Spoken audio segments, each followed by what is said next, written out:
Going to look at a new battery-powered Wi-Fi security camera received by Vacos. I'm trying to keep this one really short because there's not a lot to see. I'll show you guys how to set it up and how it works and why it may be something that you might be interested in.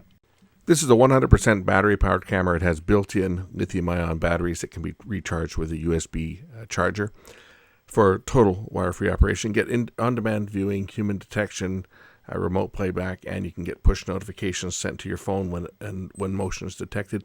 In the box, we have the camera itself and the mounting accessories. Now, this camera, you can get an optional solar panel. So if it's being installed outside, you can have an optional solar panel that will constantly recharge the battery whenever it's exposed to sun, which is a nice option for those that don't want to run power cables to an outlet. There are two ways to mount the camera. One is to mount the permanent mount, which you would attach with a couple screws to a wall, and then the camera itself just screws onto the back. The other way is to mount the magnetic wall bracket. Magnetic wall bracket comes off this base. It's held in place with one screw. So once the magnetic base is up, the camera itself is just stuck to it, and it's positioned and held in place magnetically. Camera is recharged by plugging in a USB. It's a micro USB cable, comes with it. Plug it into the bottom. That will recharge the camera. There's a charging indicator on the bottom to indicate once or when the battery is charging. Of course, there's two ways to charge the camera. One of them is with a standard USB charger, and the other one is to purchase the optional solar panel. If it's mounted outside, the solar panel will automatically charge the camera up whenever it's exposed to sun. That way you don't have to worry about having to go and recharge the camera from time to time. Typically these units here are good for several weeks because they only record when they detect motion or when you on-demand view the camera. So the first thing I need to do is download the Vacos Smart app on my phone. So once I set this up with my throwaway email account, my old Hotmail account, I tap the plus to add a camera. It's a battery camera, so we're going to tap it. Please reset the device by holding the reset button for 5 seconds. Wait for the indicator light to flash red.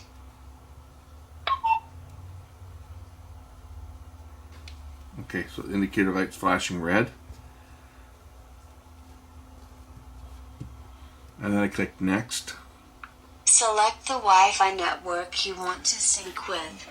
Please choose a 2.4G network, then enter your network password. So now it's telling me Tap next to show your QR code, then hold the code in front of the camera lens at a distance of 5 to 8 inches. So basically it's telling me to remove the film, which I've already done. I'm going to tap next. It's going to give me a QR code. I will tap that and it will create a QR code, which I'm then going to hold and point the camera at. And the camera has now given me that notification tone, so I can tap Connecting. on. Please wait a moment. And that's it. Now I'm going to wait for it to connect to the camera, and that should get this camera up and running. There we go. The device has been found. I'll click done. Please update the firmware. Okay. Sound is on. Oh, there's a firmware update, so let's just update the firmware. This will be for the camera, so let's just do that. And I'll just let the upgrade go through. That'll update the firmware to the camera. As you can see, the light's flashing. So we'll just give that a few minutes to finish its update, and we'll see what improvements we get.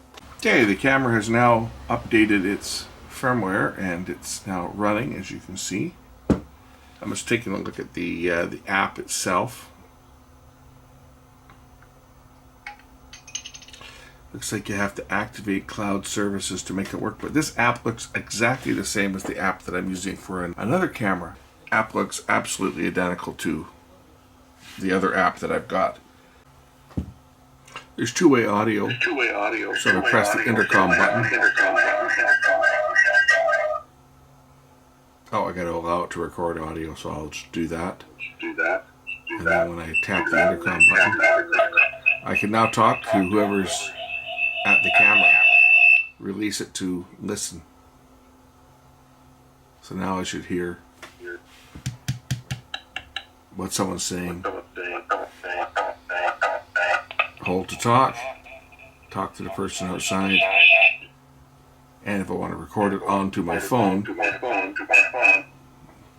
I can just tap the record button and it'll record onto my phone. Now it also records in the cloud. You have to activate it. I'm not going to bother activating the cloud services, but needless to say, I think you have to, you get 7-day trial, and then you've got to pay for it. Interesting. It has a 16 gig SD card built in. See, I went into the settings here. Where were they now? They were right in there, I think it was. Yeah, I went into settings and went into recording management, and there's this SD card. There's memory built in, which actually makes this much more useful. I was kind of worried there when it said the cloud. You had to purchase the cloud, and of course it had recordings on it. So I was wondering where the recordings were, but here they are, right? There's a 16 gig of built-in memory. Whenever it detects an event, it will record. So if I select 30 seconds, it'll record for 30 seconds every time it detects an event. So let's set this thing up and see what it does. When the camera detects activity through the motion detector, it will record it, and it'll record for the time length that is set. To replay those recordings that are stored on the built-in memory, all you need to do is tap on history, and it will bring up a timeline of recordings. If I tap the little plus button here, this works the same as all the other cameras that I've got that use similar software. I can expand this timeline, and as you can see, I can drag the timeline back and forth, and it'll play back the different recordings that were made on the timeline. So I have some more recordings up here from when I was playing around with the camera while I was making the video. And I think if I turn on the sound, we can actually hear what was going on in front of the camera while I was doing this too. So if I scroll back here, there we go. We'll see if this connects to it. I bet it does. This was another camera here, a different brand, which I'll just briefly show. That one has been sitting in the box, unused for, I don't. So the camera I was talking about was a different brand, which I'm not going to show here. And I've cut it out of the video, but I have another brand of camera which uses the exact same app as this. And I'm curious as to whether this camera will actually work on that app, which I haven't tried yet, but I was going to try connecting it to the other app. But the app works exactly the same.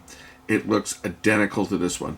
So I have a feeling that it probably would work, unless they've done something specifically with the firmware to make it only operate with their version of software. But I'm thinking that this will probably operate with Cloud Edge, which is the name of the other software, but I haven't tried that just as of yet.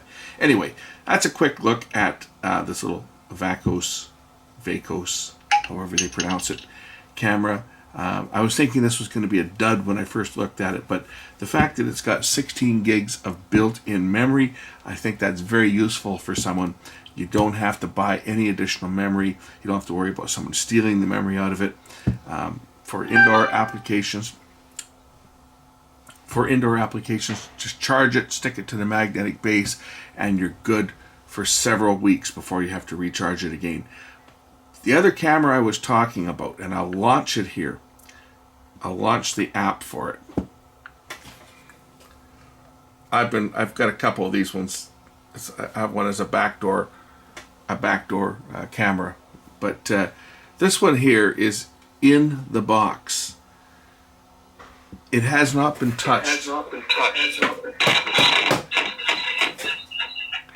It has not been touched since last November, and the battery is still charged. Now, it hasn't been run.